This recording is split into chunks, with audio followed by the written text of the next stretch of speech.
YouTube, Ozzy, go in the Goat House is back. And I got my score predictions for week 13. Can't believe it's already week 13.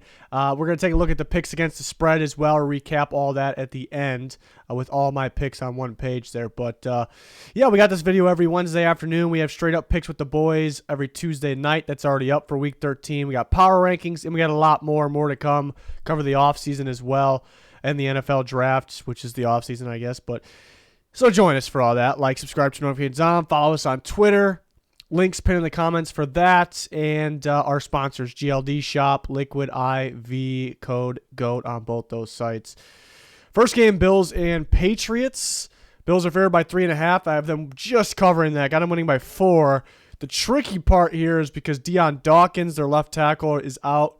And Von Miller is out for the Bills as well. So that's pretty big, obviously, and it's a reason the Patriots could win the game.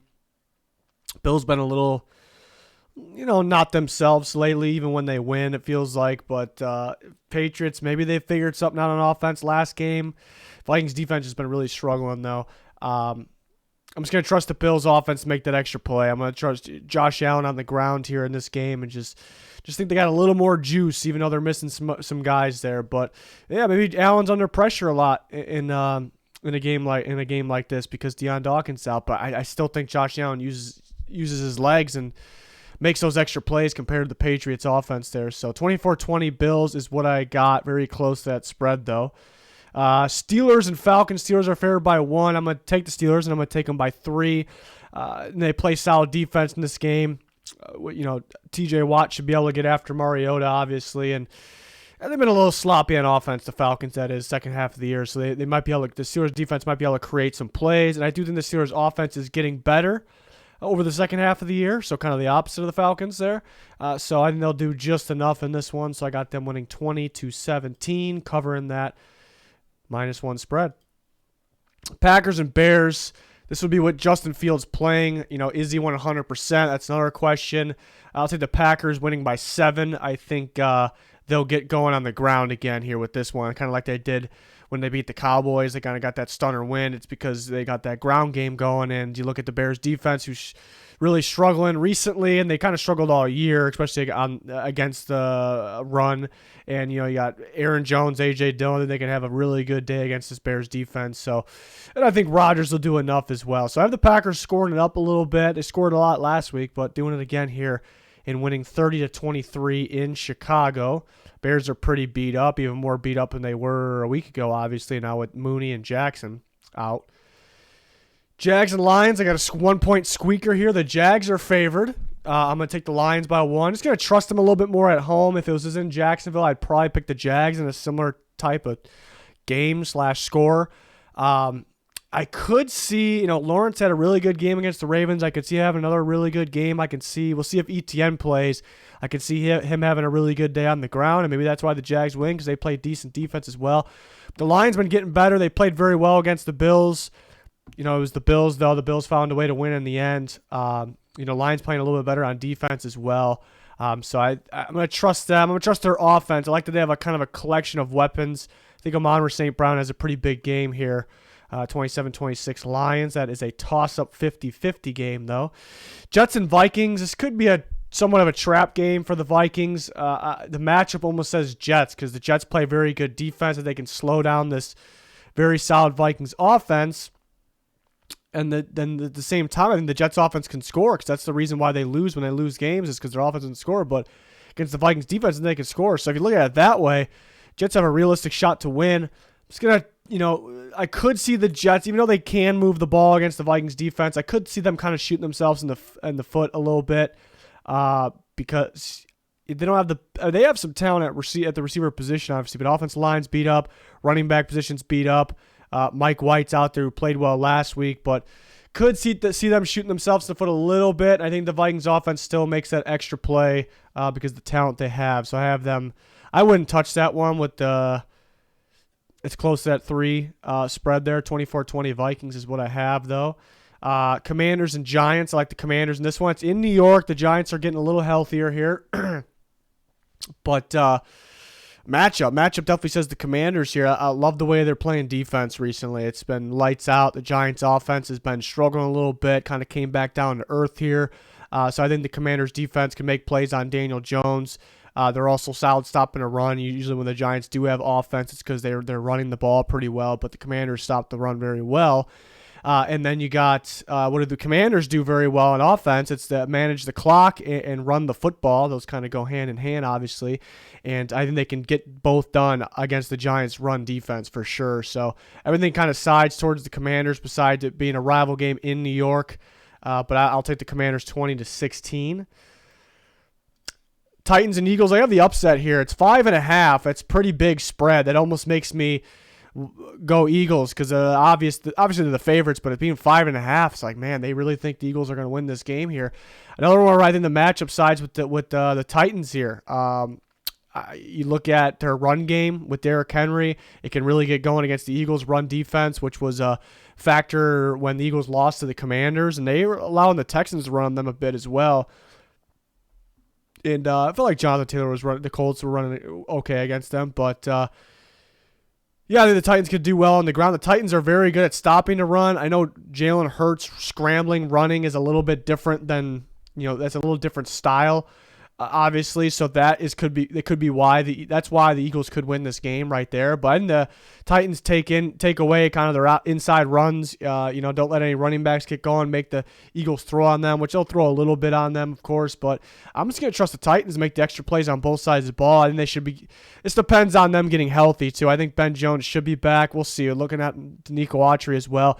But the Eagles just lost C.J. Gardner-Johnson for some games too, so that's a big factor here as well. So. I'm just feeling the Titans. The matchup says it. My gut says it as well. But if they have a list of guys out again, I might switch. So last week, I know the Bengals were missing some key guys, but that was a big reason I didn't pick the Titans last week, and it kind of worked out, obviously. But, yeah, it should be a fun game. It should be a really fun game. Broncos and Ravens. Just sorry before going to record this that Lamar Jackson left practice because of a quad injury. I'm guessing he'll be okay, but something to monitor. But I got the Ravens winning 24-10, bounce back game. The Broncos are awful. They'll probably score a touchdown. They'll get lucky at some point, maybe. But their defense isn't playing that great right now either. So I think the Ravens, it's a good bounce back game. Even if it's Huntley, they'll be fine. For some reason, if Lamar doesn't play again, we saw some with the quad injury. But I got the Ravens covering that 9. I guess why it's under double digits is maybe that Panthers game, the Ravens-Panthers game. They just couldn't really score against a decent defense, and it kept it kind of close. Broncos got a decent defense, so maybe it just by default keeps it close. Either way, I'm very confident with the Ravens winning. But I think they'll get some offense going here, too. I do. Browns and Texans. Deshaun Watson is back, and I have the Browns taking care of business 27-16. I think they'll mainly win with the ground here. The Texans can't stop the run. The Browns will run the ball. They run the ball well. They will run the ball well as well. And maybe they don't overdo it with Deshaun Watson. Could see it either way. Could see it like, hey, let's overdo it so he knocks that rust off in a game like this. Let's just throw it a bunch of times, see if he can handle it. I could argue either side there. But, yeah, I like the Browns to cover here. It's just a touchdown. I got them winning by 11 here. Next, Seahawks and the Rams. Minus 7.5, pretty big spread, but the Rams won't have Stafford. They won't have Aaron Donald either. But Seahawks defense really struggling. The Rams maybe could get Kyron Williams going, could get the ground game going. So I do have them scoring 17 because of that. But the Seahawks offense has been, even though they're on a 2-game losing streak, their offense has been pretty solid. And the Bucs game started a little slow, obviously, most of that game. And their offense will be fine, especially with no Aaron Donald. So I have them winning 26-17 here. Just covering that 7.5. Dolphins 49ers maybe the game of the week. I'm going to go Niners 26-24. Them being home helps. Teron Armstead, I didn't think he was going to play. Now today it sounds like he could play. That's a big factor. The Dolphins star left tackle, that is a big factor in a game like this. So, but I like the Niners defense. Dolphins haven't played too many good defense. Last time I played a decent one was the Steelers, and the Steelers figured something out against that Dolphins offense in the second half. So maybe it can kind of be similar, but I just love the Dolphins offense so much. I think their defense is going to continue to get better as well, so they'll put up a fight here for sure. They could win the game. But I like the advantage with the 49ers at home, but I don't have them covering that spread. +4 for the Dolphins there. Pretty tight. What do we got next? We got the Chiefs and the Bengals. I like the Chiefs in this one. I see a lot of people picking the Bengals. The Bengals are getting hot. They're home. They're getting Jamar Chase and Joe Mixon back. That's huge, and they can win this game. I just like the Chiefs. I think Mahomes has a day. Obviously the Bengals missing a Woozy at corner, I think it's a big factor. Last time they played the Chiefs, they were able to load up the secondary and go to work that way. But I don't know if they're not playing as well in the secondary, and they're missing maybe their best corner there. So I think that's a big reason why the Chiefs and Mahomes could have a pretty good day. And the Chiefs been getting better pass rush, I think, recently than they have in the past, maybe. So they might be able to get after Burrow as well. Burrow will still make plays. But I like this matchup siding with the Chiefs here. 27-23 is what I got. Chargers and Raiders. I got the Chargers 27-24. I could argue the Raiders because the Chargers can't stop the run. The Raiders could really run the ball with Josh Jacobs. He can do something similar to what he did last week against the Seahawks, and that can just win them the game. So I definitely could see that. And the line's been dropping too, kind of in the Raiders' favor. I think it started at Chargers -3 or 4, something like that. But I'm still thinking the Chargers offense, Herbert, Keenan Allen, Eckler, these guys have a day here and outscore the Raiders. So I got 27-24. That should be a good division game, though. Raiders are starting to heat up. Sunday Night Football, Colts, Cowboys. I got the Cowboys taking care of business. Good matchup. So 11's a pretty big spread. I usually stay away from those, but I got them covering. I got them winning by 13. I just don't see the Colts doing much offensively. I mean, maybe you can run the Cowboys, so maybe Taylor gets going, but they're going to get crazy pressure on Matt Ryan. They're going to create turnovers. And as soon as the Cowboys get a decent lead, and the Colts can't really run the ball anymore to run because you don't want to run the clock. So the Colts got a decent defense, but I think the Cowboys offense will have enough there. So I just really like the matchup for the Cowboys, 26-13.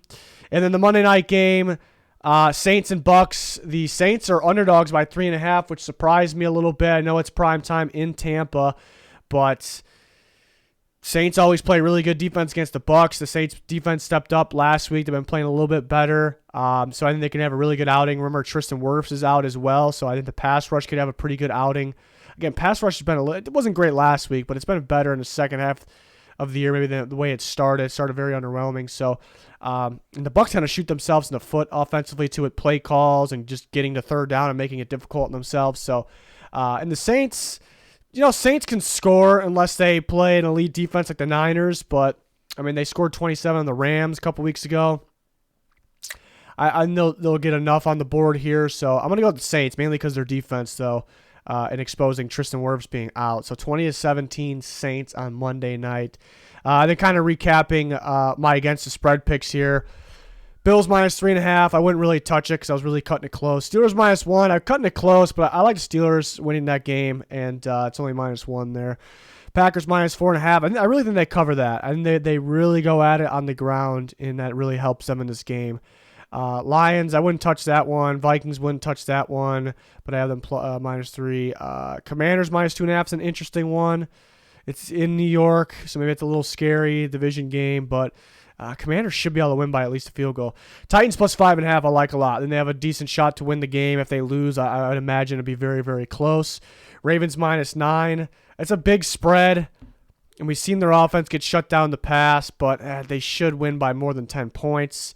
Browns -7. I think they should win by more than a touchdown, too. Seahawks -7.5. Wouldn't touch that one. Dolphins +4. Probably wouldn't touch that. I just don't see them losing by more than a field goal at the same time. I'm really cutting it close, though. Chiefs -2. Yeah, maybe a little tricky. I know a lot of people picking the Bengals out there, so that's an interesting game. Chargers -1.5. Probably wouldn't touch it. Raiders could win with Josh Jacobs. Cowboys -11.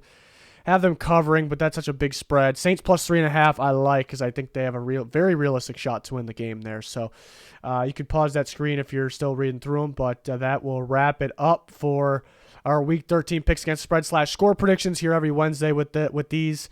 All kinds of content on the channel, so go ahead and go to our channel, check it out, like, subscribe to notifications on me, much appreciated. Follow our Twitter, there's a link pinned in the comments for that. Anything else you're looking for. It's going to do it. Thanks for watching. Goodbye.